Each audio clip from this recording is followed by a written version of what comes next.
क्या भारतीय IT sector का स्वर्णिम युग खत्म हो रहा है?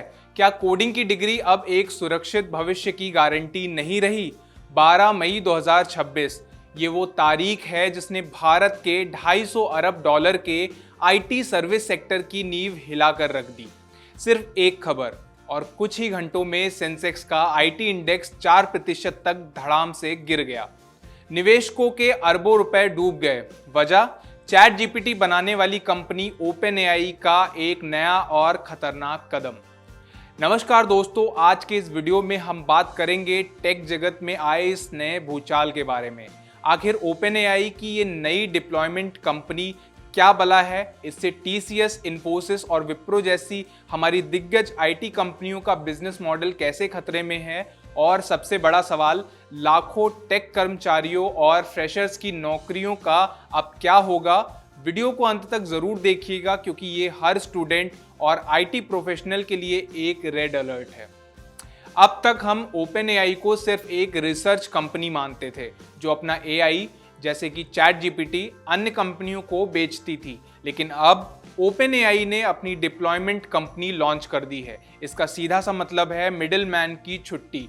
पहले अमेरिका या यूरोप की कंपनियों को अपने सिस्टम में एआई लगाने के लिए भारतीय टेक कंपनियों को करोड़ों के कॉन्ट्रैक्ट देने पड़ते थे, लेकिन अब ओपन एआई सीधे उन ग्लोबल क्लाइंट्स के पास जाएगी। कस्टमाइजेशन हो, डेटा माइग्रेशन हो या सॉफ्टवेयर मेंटेनेंस, सब ओपन एआई की टीम खुद करेगी। और तो और ये कंपनी ऐसे एआई टूल्स ला रही है जो खुद कोड लिखते हैं, खुद टेस्ट करते हैं और बग्स भी खुद ही ठीक कर देते हैं। यानी जिस काम के लिए 100 लोगों की टीम लगती थी वो अब एआई चुटकियों में कर देगा। जैसे ही ये खबर बाजार में आई, पैनिक सेलिंग शुरू हो गई। विदेशी निवेशकों यानी एफआईआईज को तुरंत समझ आ गया कि भारतीय आईटी कंपनियों की बैलेंस शीट पर इसका कितना बुरा असर होगा। ताश के पत्तों की तरह दिग्गजों के शेयर गिरे।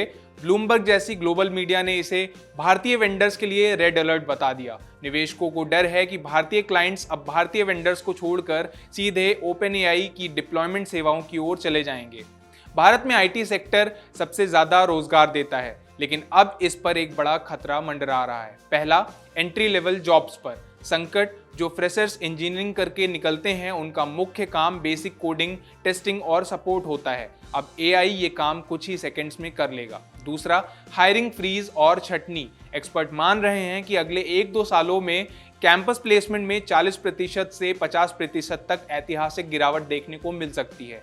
इसके अलावा मिड लेवल मैनेजर्स की छटनी का खतरा सबसे ज्यादा है, क्योंकि अब काम एआई करेगा तो मैनेज करने के लिए इतने लोगों की जरूरत पड़ेगी ही नहीं। तीसरा, स्किल्स का बदलना। अब सिर्फ जावा या पाइथन कोड सीखना काफी नहीं है। इंडस्ट्री को prompt engineers, AI governance expert और डेटा आर्किटेक्ट्स चाहिए। तो क्या अब सब खत्म हो जाएगा? जवाब है नहीं। लेकिन अगर भारत ने समय रहते तैयारी नहीं की तो हमारी इकॉनमी, जीडीपी पर बहुत बड़ा असर पड़ेगा। अब हमारे पास सिर्फ एक ही रास्ता है, सर्विस प्रोवाइडर से टेक्नोलॉजी क्रिएटर बनना।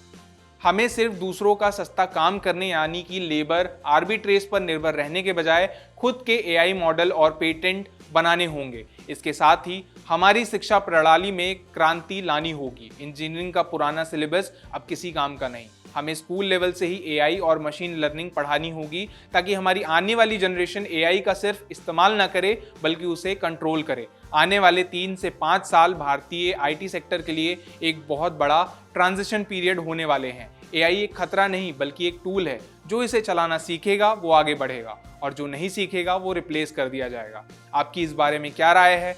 क्या आपको लगता है कि भारतीय आईटी कंपनियां ओपन एआई की इस चुनौती का सामना कर पाएंगी? मुझे कमेंट्स में अपनी राय जरूर बताएं। अगर आपको ये वीडियो इन्फॉर्मेटिव लगी हो तो इसे लाइक करें, अपने आईटी वाले दोस्तों और स्टूडेंट्स के साथ शेयर करें और टेक जगत की ऐसी ही डीप एनालिसिस के लिए चैनल को सब्सक्राइब करना बिल्कुल ना भूलें। मिलते हैं आपसे अगली वीडियो में, तब तक के लिए बाय बाय।